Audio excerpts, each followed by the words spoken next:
میرے رب مجھے تکلیف پہنچی ہے اور تو سب سے بڑا رحم کرنے والا ہے۔ شکوہ نہیں، الزام نہیں، فریاد نہیں، بس اللہ کی رحمت پر مکمل بھروسہ۔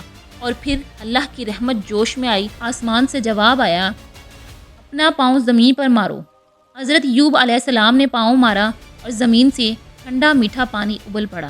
انہوں نے اس پانی سے غسل کیا اور اللہ کی قدرت سے ایک لمحے میں 18 سال کی بیماری ختم ہو گئی۔ 18 سال کا درد ایک لمحے میں غائب ہو گیا۔ اور پھر اللہ نے سب کچھ دے دیا، باغات واپس آئے، جانور واپس آئے، صحت واپس آئی، اولاد واپس ملی، اور اس سے بھی زیادہ جو پہلے تھا اللہ نے دگنا کر کے واپس کر دیا، کیونکہ اللہ کا وعدہ ہے صبر کرنے والوں کے ساتھ اللہ ہمیشہ ہوتا ہے۔ دوستو، آج اگر آپ کی زندگی میں کوئی تکلیف ہے، اگر آپ کا کوئی خواب ٹوٹا ہے، اگر کوئی آپ کا ساتھ چھوڑ گیا ہے، آج اگر بیماری نے آ گھیرا ہے، یاد رکھیے حضرت ایوب علیہ السلام کی تکلیف اور ان کا صبر۔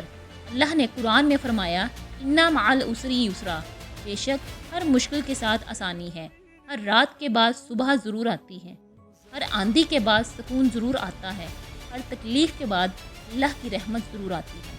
بس حضرت ایوب علیہ السلام کی طرح صبر کریے، اللہ پر بھروسہ رکھیے اور یاد رکھیے اللہ اپنے بندوں کو کبھی نہیں بھولتا، کبھی نہیں۔ آج اگر آپ ٹوٹے ہوئے ہیں تو یہ آیت پڑھیے۔ اگر یہ کہانی آپ کو اچھی لگی ہو تو اس طرح کی سبق آموز ویڈیوز دیکھنے کے لیے اسلام کی روشنی کے چینل کو ضرور سبسکرائب کریں۔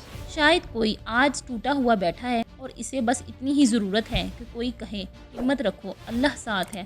اللہ ہم سب کو صبر کی توفیق عطا فرمائے۔ یا رب ہم سب کی تکلیفیں دور فرما، آمین ثم آمین۔